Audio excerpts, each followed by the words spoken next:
भारत समेत दुनिया के कई देश इस समय गंभीर जल संकट का सामना कर रहे हैं। देश की राजधानी दिल्ली और बेंगलौर जैसे शहरों की स्थिति और भी ज्यादा खराब है। पानी की ये बढ़ती कमी लोगों के जीवन, खाद्य आपूर्ति, कृषि के साथ साथ उद्योगों को भी बुरी तरह से प्रभावित कर रही है। WRI की साल 2023 की रिपोर्ट के मुताबिक दुनिया की करीब 50% आबादी यानी कि 400 करोड़ लोग गंभीर जल संकट से जूझ रहे हैं। और अगर ऐसा ही चलता रहा तो अगले 27 सालों में यह आंकड़ा बढ़कर 60% के पार पहुंच जाएगा। आज के इस वीडियो में हम आपको विस्तार से बताएंगे कि कौन से देश वाटर क्राइसिस से जूझ रहे हैं और पानी को लेकर किन देशों के बीच विवाद है। साथ ही इस गंभीर जल संकट के मुख्य कारण पर भी विस्तार से बातचीत होगी। नमस्कार, मेरा नाम है अमन जैन और आप देखना शुरू कर चुके हैं जागरण एक्सप्लेनर।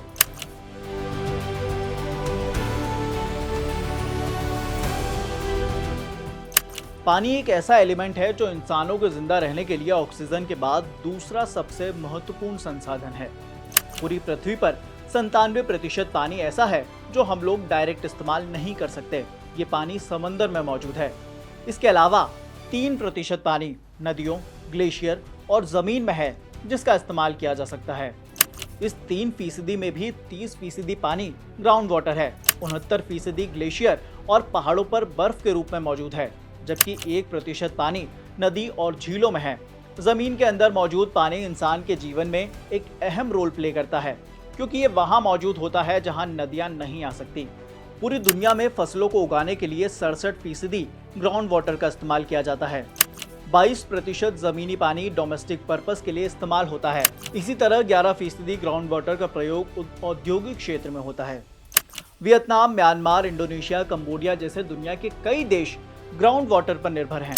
दुनिया की लगभग 50% आबादी ग्राउंड वाटर के सहारे ही जी रही है, लेकिन ये ground water global warming, misuse और तमाम दूसरे कारणों की वजह से खत्म होता जा रहा है। और अगर ये ऐसे ही चलता रहा तो कई रिपोर्ट्स के मुताबिक ये दुनिया की पॉपुलेशन और ग्लोबल इकोनॉमी को बहुत बड़े स्केल पर तबाह कर सकता है। अब बात करते हैं पानी को लेकर दुनिया में किन देशों में विवाद चल रहा है। सबसे पहले बात भारत की। भारत और पाकिस्तान के बीच सिंघू नदी को लेकर लंबा विवाद रहा है। पाकिस्तान की बड़ी आबादी सिंघू नदी के पानी पर निर्भर है। पाकिस्तान ने भारत पर कई बार पानी रोकने तक के आरोप लगाए हैं। सिंघू के पानी की इंपॉर्टेंस का अंदाजा आप इस बात से लगा सकते हैं कि अगर भारत पाकिस्तान का पानी बंद कर दे तो पाकिस्तान घुटनों पर आ सकता है। सिंघू जल समझौते के मुताबिक 3 नदियों ब्यास, रावी और सतलज का पानी भारत के हिस्से में आता है और पश्चिम की 3 नदियों चंद्रभागा यानी कि चेनाब, सिंघू और झेलम का पानी पाकिस्तान को मिलता है। भारत और पाकिस्तान के बीच साल 1960 में इंडस वाटर ट्रीटी नाम से ये समझौता हुआ था।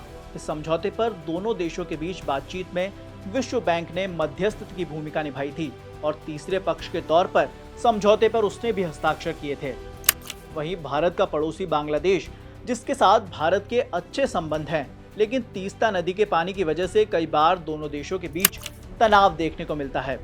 तीस्ता नदी सिक्किम के लगभग पूरे मैदानी इलाके को कवर करने के साथ साथ बांग्लादेश के लगभग 2800 वर्ग किलोमीटर के इलाके को कवर करती है। इसके साथ यह इन क्षेत्रों में रहने वाले हजारों लोगों की पानी की आवश्यकता के लिए काफी महत्वपूर्ण है। वहीं पश्चिम बंगाल के लिए भी तीस्ता नदी उतनी ही महत्वपूर्ण है जितनी सिक्किम और बांग्लादेश के लिए है। इसे बंगाल में आधा दर्जन जिलों की जीवन रेखा माना जाता है।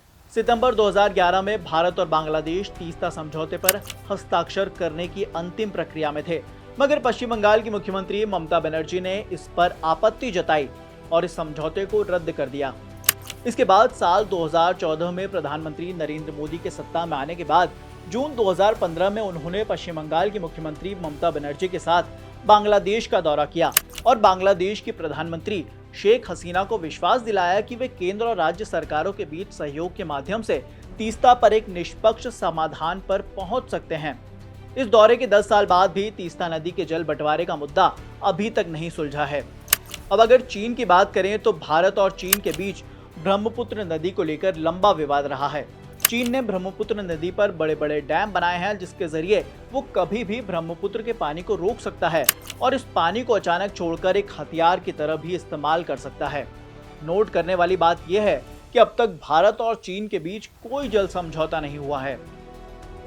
भारत के अलावा अगर दुनिया के दूसरे देशों पर नजर डालें तो अफ्रीका जैसे महाद्वीप में पानी खाने से भी ज्यादा महंगा हो गया है।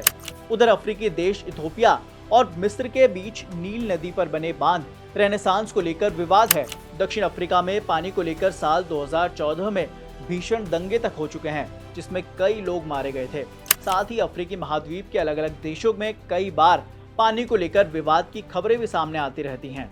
अगर मध्य एशिया की बात करें तो इजराइल, फिलिस्तीन, जॉर्डन और लेबनान के बीच जॉर्डन नदी को लेकर लंबा विवाद रहा है।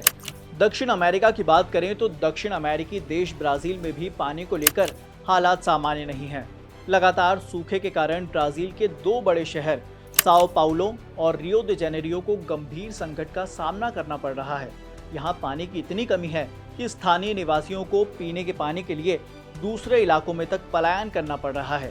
ऐसे ही अफगानिस्तान और ईरान के बीच हेलमंद रिवर को लेकर, सीरिया, तुर्की और इराक के बीच तिग्रिस और यूफ्रेट्स रिवर को लेकर विवाद है। इन देशों की तरह दुनिया में बहुत सारे देश ऐसे हैं जहां पानी को लेकर विवाद चल रहे हैं। इन देशों के एग्जाम्पल से आप अंदाजा लगा सकते हैं कि दुनिया पर पानी के रूप में इस समय कितना बड़ा संकट मंडरा रहा है, और अगर मानव सभ्यता सचेत नहीं हुई तो उसे गंभीर परिणाम तो झेलने पड़ सकते हैं।